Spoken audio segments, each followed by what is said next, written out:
Bahasan yang nyambung. Saya duga kuat teman-teman sekalian, saya duga kuat. Ini kitab ditulis oleh murid-murid para ulama di awal-awal. Yang kemudian belajar dari guru-gurunya langsung. Menuliskan kitab gurunya disalin. Dan diberikan penjelasan syarah. Di bawah keterangan gurunya itu. Ini yang saya pegang. Ini adalah syarah dari kitab yang sangat fenomenal. Tersebar luas di Nusantara. Kitabnya namanya Kitab Sulamut Taufiq. Sulamut Taufiq. Saya bacakan ya. Ini kitab indah sekali. Ini kitab ditulis oleh Syekh Abdullah Ba'dawi. Di antara keturunan Nabi SAW. Seorang sayyid beliau, seorang habib keturunan Hadramaut. Dari Tarim. Ditulis tahun 1241 Hijriah. Diselesai ditulisnya bulan Rajab 1241 Hijriah. Sekarang sudah 1440 Hijrah. Sudah berapa tahun? 199 tahun. 199 tahun. Pertanyaan saya, kapan itu nyampe ke Nusantara? Dulu kan belum ada pos, belum ada macam-macam. Ya. Kemudian mohon maaf, belum ada mesin tik zaman-zaman dulu itu. Makanya ketika Anda melihat ini, kulitnya dari luar, kertas ini nggak akan beda dengan kertas-kertas yang kita dapatkan sekarang. Ini lainnya. Ini lain. Tapi yang paling dahsyat yang ingin saya sampaikan adalah, ini kitab bukan Sulamut Taufiqnya, matanya ini salinan, disalin. Dia ada yang membacakan. Jadi ada yang bacakan, dari bacaan itu disalin. Supaya bisa disebarkan ke murid-murid di Indonesia. Ini dugaan saya yang pertama. Di Nusantara, dulu Indonesia belum ada. Dari mana taunya? Teman-teman sekalian, karena manuskrip yang aslinya ditemukan kemudian di Hadramaut, ditahkik sekarang. Ya, oleh Syekh Al-Jibti Al-Jilani. Ditahkik, diteliti, didapatkan 5 manuskrip. Yang paling menarik, murid-murid yang dari sana, kita kan punya hubungan baik itu dulu. Sampai banyak habaib tersebar di sini. Keturunan Nabi SAW. Banyak. Dan banyak di antara mereka yang tidak memperkenalkan diri. Seperti Syekh Ahmad Dahlan, pendiri Muhammadiyah. Itu Habib, Sayyid, keturunan Nabi itu. Ya Kiai Haji Ahmad Dahlan, mendirikan Muhammadiyah 18 November 1912. Itu nama aslinya Muhammad Darwish. Sampai kemudian dikirim ke Mekah, belajar pada Syekh Ahmad Khatib Al-Minangkabawi. Itu keturunan Nabi. Syekh Kiai Haji Ahmad Dahlan bin Kiai Haji Abu Bakar, bin Kiai Ilyas, bin Kiai Sulaiman, bin Demang Jurang Juru Kapindo, bin Demang Jurang Juru Sapisan, bin Kiai Gerbak, bin Maulana Ishaq. Anak siapa? Jamaluddin Al-Akbar, Al-Husaini. Keturunan dari siapa? Ali Zainal Al-Kabir, keturunan Ali Zainal Abidin, keturunan Al-Husain.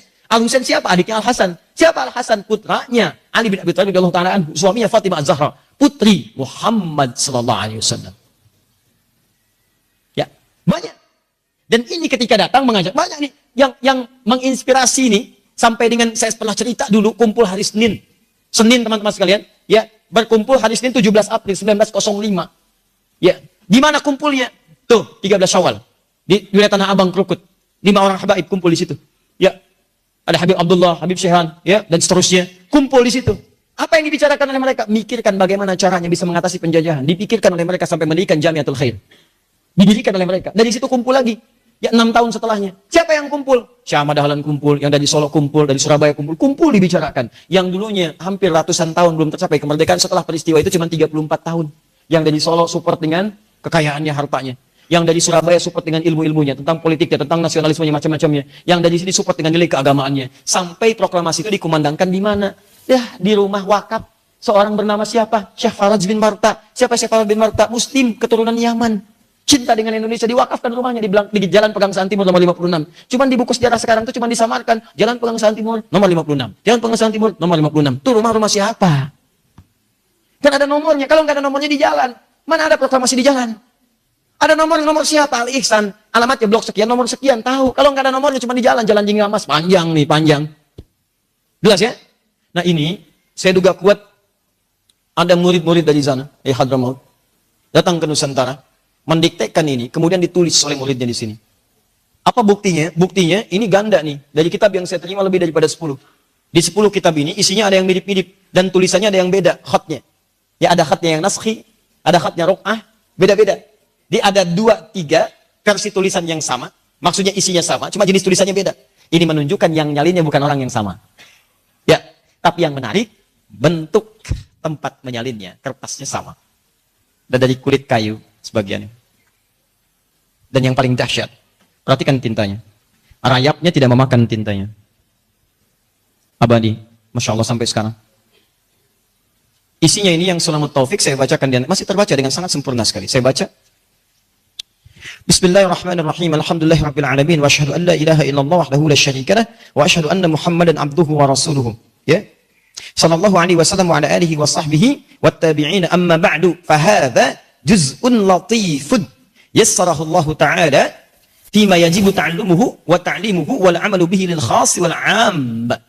Ini adalah setelah beliau menuliskan mukaddimahnya memuji Allah bersalawat kepada Rasulullah SAW, beliau mengatakan ini bagian ya juz'un latifun, bagian yang sangat lembut, bagian yang ringan dari apa yang bisa saya tuliskan. Di ketawaduan bentuknya. Ketawaduan. Kemudian sarahullahu taala, Allah yang memudahkan saya untuk menuliskan ini. Masya Allah, tawadu sekali. Syekh Abdullah Ba'alawi, tawadu sifatnya. Ya kalau bukan Allah yang kuatkan, saya nggak mungkin saya bisa nulis ini. Nah, seharusnya seperti itulah sifat-sifat para ustadz yang lainnya. Ya, dia merasa Allah yang kuatkan. Kemudian, fima yajibu ta'allumuhu wa ta'limuhu. Ini saya rumuskan, saya tuliskan dengan izin Allah, kemudahan dari Allah, tentang bab-bab yang wajib dipelajari dan diajarkan. Ya, ini kalau Anda baca kitab awal sampai akhirnya, ini sebetulnya bimbingan ringkas. Terutama bagi orang-orang yang sekarang sibuk. Di sini ada tentang tauhid, ada tentang fikih, ada taharah ringkas, ada bab fikih ringkas dan sebagainya. Ya, ini khulasanya. Nah, kemudian wal amalu bihi, dan untuk mengamalkannya lil khasi wal am, baik bagi kalangan khusus, maksudnya para ulama, ya, bisa silahkan telah lagi kitab saya. Mungkin ada catatan, mungkin ada yang kurang, mungkin ada tambahan di dalamnya, silahkan. Lil khas, kalangan khas, khawas, ya, ulama, asatidzah, habaib dan sebagainya. Wal am atau awam. Maksudnya kalau khas Anda pelajari itu untuk diajarkan, awam pelajari dari kalangan khas ini. Kalau Anda belum paham, datangi ustaz, datangin kiai, bahas kitab saya ini. Kemudian wal wajib ma wa'adallahu fa'iluhu bitsawab. Ada yang wajib itu, nah ini yang saya katakan, harusnya ada alifnya, ini enggak ada alifnya. Ini berarti disalin nih. Jadi bacakan disalin. Ya, wal wajib, harusnya wajib ditulis alifnya hilang. Wal wajib ini biasa, dalam manuskrip biasa. Ya, nanti kadang-kadang ada tahqiq di bawahnya. Ini harusnya ada alif, ini begini, ini ada penjelasan. Ya. Ma wa'adallahu fa'ilahu bitsawab wa tawa'ada tarikahu bil iqab. Ya, beliau menjelaskan pertama, sedangkan wajib itu kata beliau, lihat, kata beliau, isi kitab ini berupa kewajiban. Anda harus pelajari karena ini wajib untuk kita. Sedangkan wajib itu kalau dikerjakan dapat pahala, kalau ditinggalkan dapat dosa. Apa artinya kata beliau ini? Saking pentingnya kitab saya ini, Anda jangan tinggalkan karena di sini banyak berupa kewajiban. Saya khawatir kalau Anda nggak kerjakan, Anda disiksa oleh Allah. Tapi kalau Anda kerjakan